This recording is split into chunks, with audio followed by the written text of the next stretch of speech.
Good afternoon, everyone, and welcome to this webinar. I'm Ken Byrne. I'm one of the senior account managers here at Virtual Cabinet. I'm going to go across some admin chores and how we can automate them. I haven't had a chance to look at the webinar attendee list this morning yet. So if you've been on the webinar this morning, the first couple of minutes are kind of a repeat of what I talked about this morning. So hang in there, and then we'll talk more about the admin chores. If I just go onto my screen, you can see it there. If I just go on to the second page, you'll see some of the webinars that we've done this morning. Oh, if someone could just actually write hi, they can hear me or whatever in the questions box, the chat box, that'd be great. Otherwise, it feels like there's nobody out there. Ah, there we go. Thank you very much. So these are the webinars that we've covered so far. If you're on version 4 or 3.7 of Virtual Cabinet, you should be able to go into the Discover area and see recordings of all these webinars. You have to maybe have to click on a link and scroll down a bit, but you'll be able to see it. So this one we're going to talk about automation possibilities. Due to popular due to popular demands, you're not supposed to make me laugh in the comments, by the way. Thank you very much. Due to popular demand, we have squeezed in a document retention webinar on the 11th and 12th of December. So if you are interested in that, look out for it in the Discover tab.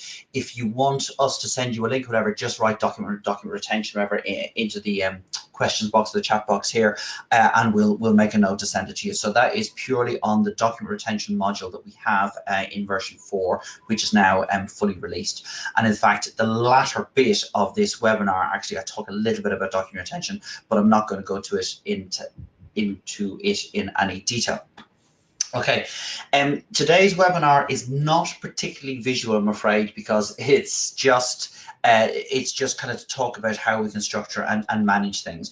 But like all these webinars, it really is just an idea to give you kind of an idea, a flavor of what things you can possibly do in Virtual Cabinet. And then after that, we can go into more details with your account manager, it might be me or one of the other guys, or with support or through engineering, or however we do it. So if you look at what we've done so far on those webinars, it's all down to do with client documentation.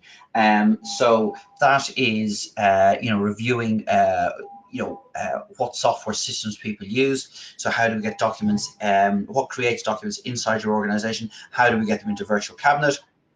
Can we integrate with those programs that produce the software? Can we automate them to save time to get the documents in? Can we auto-populate the documents within VC, etc., etc., all that client stuff. But there is other stuff to do. So what about the other things, the other bits of software that you use to create documents, or where other client document comes from, not just like emails and scans and those kind of things. So we really need to look at, how are they produced, etc. So one of the things that it's quite common when I go around to clients is that they've got let's say they've got Virtual Cabinet sorted, they've got all their client documentation sorted, but one department might write out letters to clients, and they do either they write out documents individually and then they individually save them into Virtual Cabinet. If that happens, if they do 2 a day or 3 a day or something like that, then it's not really relevant to automate it. But if they do large mail merges, we can automatically save those documents into Virtual Cabinet by just making a small change in how you do the mail merge and using a program called CC Print. Now, some of you will be familiar with CC Print because some of the integrations we use it, but whether you're familiar with it or not, just bear in mind, if you do a mail merge for anything, you can use that program to automatically save documents into Virtual Cabinet. So for instance, if you were writing doing a mail merge, writing an AIDA memoir to clients to say, here's a reminder to do something, and you're going to do, pardon me, 100 letters or 1,000 letters, each of those letters with a trailer page added could all be saved into Virtual Cabinet with one click of a button. We can actually go beyond that, and I'm going to do a separate webinar on this as well. With our portal, you can not only save them automatically into Virtual Cabinet, you can then auto-publish them via the portal at the same time. So you could save, let's say it's 100 letters, you'd save 100 letters into Virtual Cabinet against each of the client's files, and from there, same click, you wouldn't have to do anything else. You could also publish them via the portal to the client, and you could ask for a signature, and you could put a note on them as well. So those kind of admin chores that you might be doing and might be spending a lot of time saving is something to kind of look at inside the organization and say, oh, we're spending a lot of time just saving these documents in. I wonder, is there an automated way to do it? Come and talk to us. Maybe we can help you as well. And then the other thing to talk about was templates. So if I just jump into my virtual cabinet for now, I'll just drop that down. There's two type of templates folder. So there's a standard template folder that we typically give now with new installs on Virtual Cabinet. And what that allows you to do is basically save your template somewhere. So again, I was with a client last week and I said to them, where you save your templates? And they said, oh, we have a load of templates. People overwrite them. People are using old ones, etc., because they save them to a server, a place in a server, and they try and control them. Why not save them to Virtual Cabinet? You can make that cabinet locked down so only certain people can access it. And then on the other side of things, we have a document creation package as well, which actually looks into your CRM. So as you open up a template, it looks into your CRM, pulls back client name, client code, client address, any other relevant information, auto-populates the document, so it's always live as well. So there are those kind of functions on admin functions as well. So you've got template, and you've got document creation template as well. So that's kind of the little recap of some of the admin chores that we want to do on Virtual Cabinet. If I just let my presentation open again, there is one more thing I wanted to talk about, and these are other things you can do inside Virtual Cabinet, and this is something that actually we've developed from feedback back from clients like yourself. So for instance, one of the things I hear about regularly is someone says, oh, when I make a client name change in my CRM or my practice management system, I then have to go into Virtual Cabinet, find all the documents of the clients, highlight them all, and re-index them to the new client name, or we don't bother doing that, and then we have to go in and we have to search in a different way. Well, we can set up an automatic script that when you change the client name inside your CRM, it will be totally reflected in Virtual Cabinet in near as damn it real time. There's normally like a minute or 2 minute delay or something like that, so we can do it pretty much in real time. So that means if a client gets married, or even if you put in a company turns from limited to LLP, or if someone's put in the client name incorrectly in the first place in your CRM, when your documents are we're linked to your CRM in that way, your practice management system, when the name changes, you can then automatically re-index the document. So Virtual Cabinet always matches your CRM system. So that's one thing to do.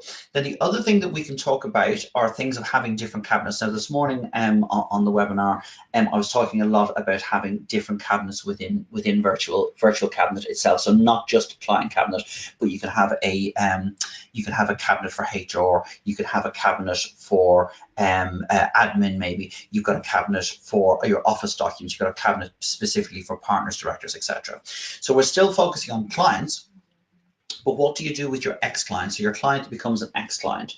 So again, we can set up a script and we make a separate cabinet called an ex-client cabinet.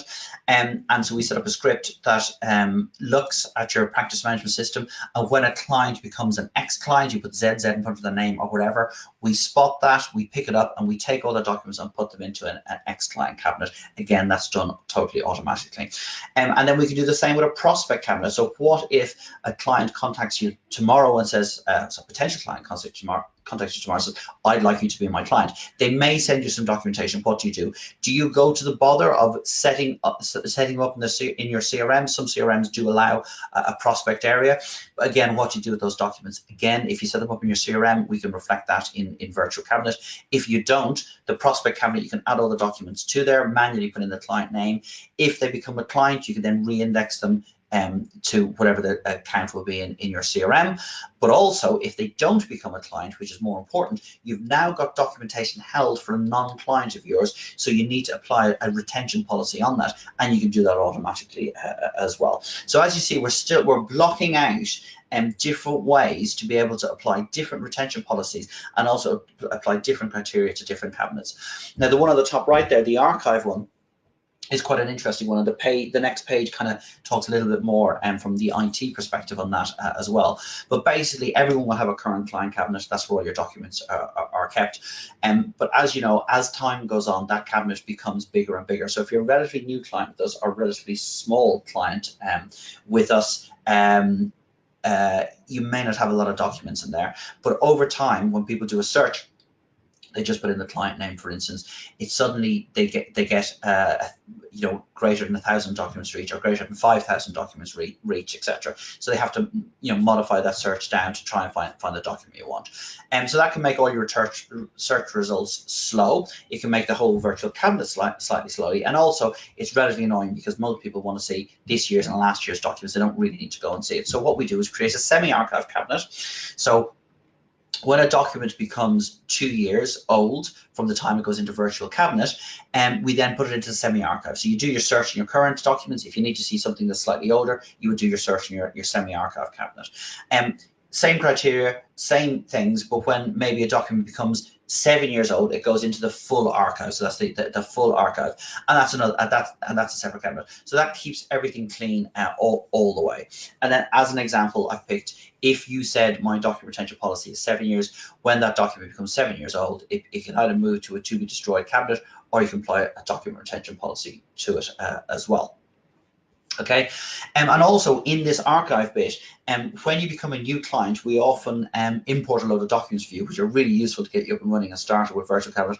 But as time goes on, those imported documents become less and less relevant, and people sometimes say, oh, they clutter up kind of our searches, etc. So we say, okay, we'll make an import document cabinet. So again, if you're looking, you go, oh, that's over 5 years old, we've only had VC for 5 years, that would be one of the imported. You can go and look at the imported documents. So it kind of structures out your virtual cabinet. So again, if I jump into my VC, if you see here, I've got my current client, and I've got multiple client cabinets from multiple different vertical markets, but you'll have one probably just called clients. But I've got, let's say you're in the financial service or the insurance industry, you've got your clients cabinet, then you've got your 2-year-old cabinet, you've got your 7-year-old cabinet, you've got your ex-client cabinet, you've got your prospect cabinet.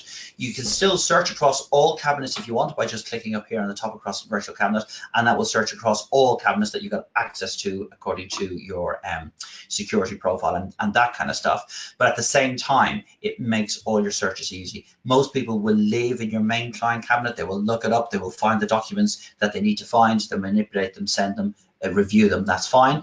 But if a client's an ex-client, you go straight to the ex-client cabinet as well. And this is all reflected also through your CRM. So if you're using a link or an integration to your CRM or practice management system where you click a button and it opens a virtual cabinet at that client, if you're in the ex-client and you click a button, it will bring back all those clients' documents there as well. So that's how we structure it all out. And you might be thinking, well, why would you want to go to all this extra bother?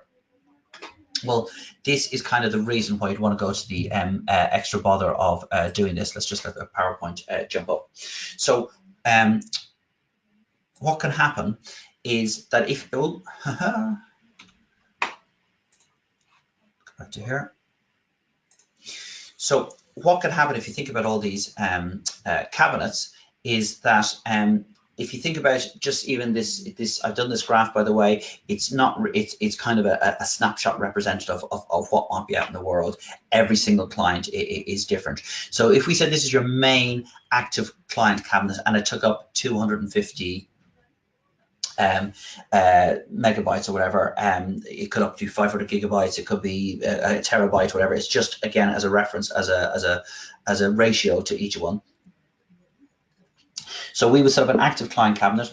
When documents became 2 years old here, it would move into your semi-archive cabinet.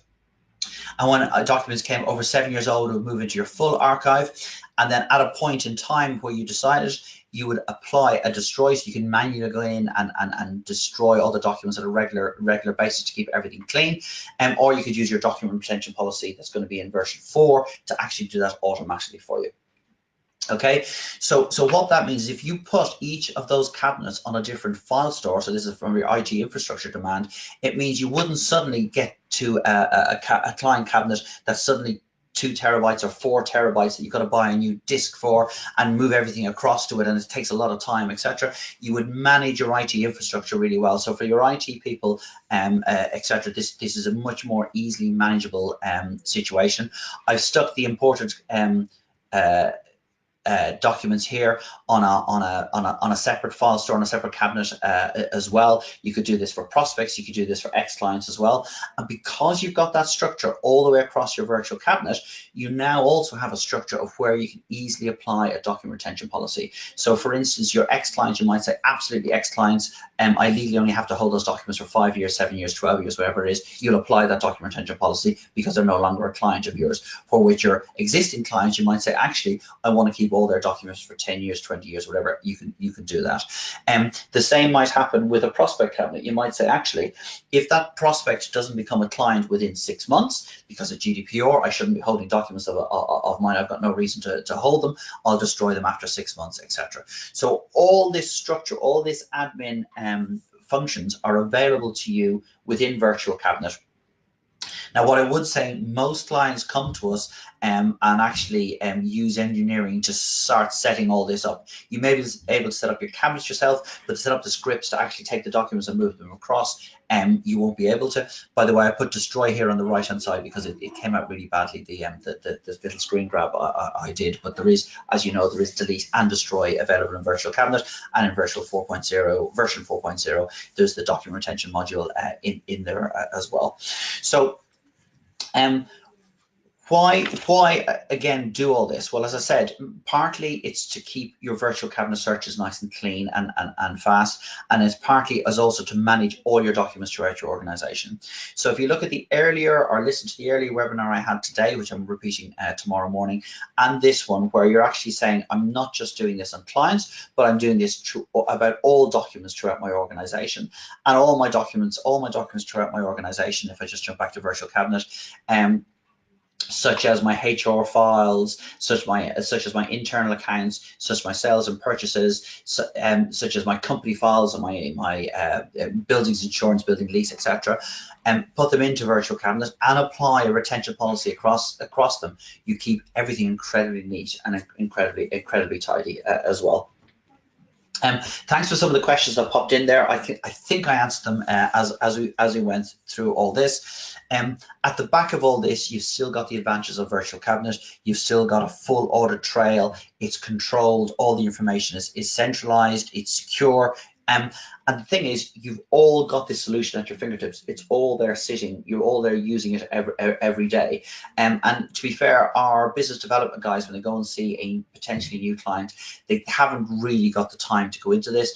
And in all honesty, when you make a change moving from what generally is a Windows folder structure or some other document management system to Virtual Cabinet, it takes a lot of time to learn how to use the system and takes a lot of training, and the staff need a little bit of time to take it, and so it has to be with established clients that we then start to talk about able to start talking about doing all this. So one question came in that I kind of missed. I'm just glancing at the questions now. Is that yes, you can set up all these cabinets yourself. What I've kind of looked at, I said I'm not going to do these now. These webinars are not designed to show you how to do things individually. They're really designed to give you a flavor, a taste, an idea of things that you can and can't do, etc. But on this particular one, you should be able to set up cabinets yourself. Now, a lot of people are daunted by this, and a lot of people have saying, well, actually, no, they can do it. So you have a couple of choices. Speak to your account manager, and we can organize maybe some engineering time to do it. And because of this particular webinar and because of this morning, I had quite a few requests, and stick them on here again if you want to. If you want a separate webinar on how you could go about setting up your own cabinets and what things you need to think of, just stick down cabinets or new cabinets, etc. Sorry, I don't like to name check, but Ken, I've got yours already. So there we go. And I think we're going to put on a separate webinar just to show you what to think about. So the real things you need to think about, if I go to my sales and purchases, the sort of things you need to think about before you set up your new cabinet is roughly, if you think about what document types would I have. So for instance, for sales and purchases, I'd be thinking, okay, you know, I'll generally have delivery notes, I'll have purchase orders, I'll have sales orders, I might have invoices, I might have you know, works orders, those kind of things. That's what I'm going to have, etc. And then what are the things you would need to index those documents? Client name, supplier name, purchase orders, drawing numbers, quote orders, those kind of things. Once you've got that, then it's very easy to build a cabinet on the back of it. The great thing is all this flexibility is there with you. So let's say you set it up and someone said, oh, actually, I need to also have a column which is, I don't know, I need to put a purchase order number in everything, and you haven't done it. You can add it later, you can reindex the documents later, and you can build it. I think there's a lot of demand for that. I thought there would be, which is fantastic. It will it'll definitely not be till the new year, because my schedule is full for webinars until Christmas. I think I've got one more to do, or maybe two more to do before Christmas, and I've got some planned for January, February. But we'll fit that in somewhere. If that's really what you're interested in, no problems. We'll sort something out. I'll get an engineer on to kind of we'll go over other steps that you need to do, things you need to think about, and set up those cabinets. What you will not be able to do is do like I've done on this little PowerPoint presentation. Is you won't be able to set the scripts up to move the documents around, etc. That's something that we'll have to do. That would be a charge for service. But something, if you've got the first bit done with all your documents set up for things like HR, things like business documents, etc., and then we have to come in and just do scripts for, especially on the client documentation as well. That would be good. And this part here that you can see on the screen now, this PowerPoint presentation, this is linked very strongly with the document retention module as well. So they're all kind of linked as well. So you can just apply the document retention policy to your virtual cabinet as it stands today, right now, full stop, and that's possible. And I'll show you that in my document retention webinar. But I personally think best practice is to start setting up your virtual cabinet into this kind of structure, and then applying document retention policies across all the different cabinets, having different ones. It's far easier to do. If you've got a document retention policy, you can apply it much easier to sorry, lost my train of thought. So yeah, if you've got that, it's much easier to apply to different cabinets with different things. But I said you can apply it across all virtual cabinets as well. So just to repeat on that, so it's the 11th and 12th of December. I'm doing a specific webinar on document retention. I know a few of you took down document retention in the questions. That's fine.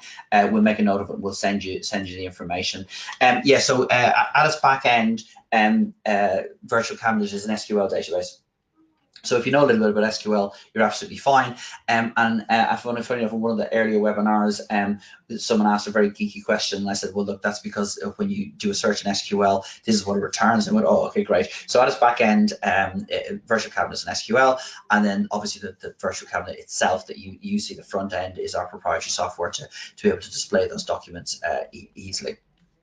If you do want to go into more detail, come and talk to us, etc. Some people may have the technology the technical capabilities inside your organization to do a lot of this. That's absolutely great. I think most of the clients out there do not. If you're not particularly large and particularly haven't got a strong IT or someone with experience, then I think you definitely need to come to us. But we'll come and support you as much as we can. Okay, I've promised 20-minute webinars all the way through. And if you saw that list that I started with, I have to go up to the list. If you saw that list that I started with, which is up here, at no point did I ever stick to a 20-minute webinar. Today is the second day, because the one this morning was just about 20 minutes as well. So these are maybe it's getting easier, maybe I'm getting better, or maybe the subjects are a little bit thinner than I thought. But that's all I wanted to cover today. Really, is the possibilities to automate some of the things that you manually do, and also it's really important that there's individuals on this webinar that I think will spend a lot of time doing manual stuff. It's really important to bring that across your business and say, actually, this is taking me a lot of time. This is taking me 2 hours a day. If we could automate it, that would save me 2 hours, or an hour and a half, or whatever it might be. And it's worth doing it, because I often sit with clients and we sit down and we start to analyze. We start to analyze by department or by group of people how they do certain things, and when everyone sits down and talks, you go, actually, that's not very efficient, and we have a more efficient way to do it. And sometimes it's nothing to do with virtual cabinet, I'll be honest about that, but it's just about how efficiently the process works. So virtual cabinet is all about efficiency, and we're all about making it as efficient as possible. So if it is taking a long time to do repetitive admin chores, I think speak internally inside your organization, see if it's a better way. Come and speak to your virtual cabinet account manager, we might be able to say, yes, we can help you. We might be able to not, but it's well worth that discussion. Okay, that's everything I was going to talk about today in this. I hope it was useful. We are recording this, and once we finish the recording on it's Thursday, I think is the next one, and we'll do the best recording that there is, and we'll pop it up on the discovery tab. Please, if you're not on virtual cabinet at least 3.7, upgrade. It's free to upgrade. You can do it yourselves. Your IT can do it, or you can contact support, and we can do it within business hours. By the way, we're getting a lot of requests, and we're happy to do it. And we can do upgrades outside office hours. We do have to charge for that because basically we have to pay one of our technicians to do it. But a lot of clients are finding that actually they don't want the disruption in business hours. If you're on 3.7 and you want to get to 4, it's how long is a piece of string, by the way? Thanks for the question. It should only take less than an hour. It should take 20 minutes to 40 minutes. Depends on your infrastructure, depends on the size of your database, depends on a whole lot of other stuff, but roughly. But if you're on a very old version, it could take a little bit longer. And if you don't have the disruption in, speak to your account manager. We'll send you a quote. We can do that outside office hours as well. Okay, thanks for all your help and your questions. I think I covered them all. I'm just going to have a quick glance. If there is any more, stick it. Yeah, we are based in Cambridge, by the way. I normally say that at the start. I did a little picture behind me of Cambridge. I'm waiting until December, and it's going to get all Christmassy. We'll go Christmas after that. And that's great. By the way, all these webinars were built with what we as a team hear back from the marketplace of asking of typical questions, etc. If there is anything else that you want to see or hear, drop me an email, drop us an email, or drop us to the chat box here, or however you want to communicate with us. If there's other things that you might want to see here, I thought my email was addressed there. It's always up there on the top left, and you can drop me an email as well. All these webinars are designed to basically meet the needs of the clients out there. So if you have anything else you want to hear, please ask. Okay, that's enough. I've got all your questions. I think I've answered everything as well. I will come back to you on when we're going to do the new cabinets one. As I said, it'll probably be January, February next year. But I think most people do not want to start messing around with their virtual cabinets in January. So that timing might be great. All right, thank you very much, everyone. Take care. Have a great day. Bye.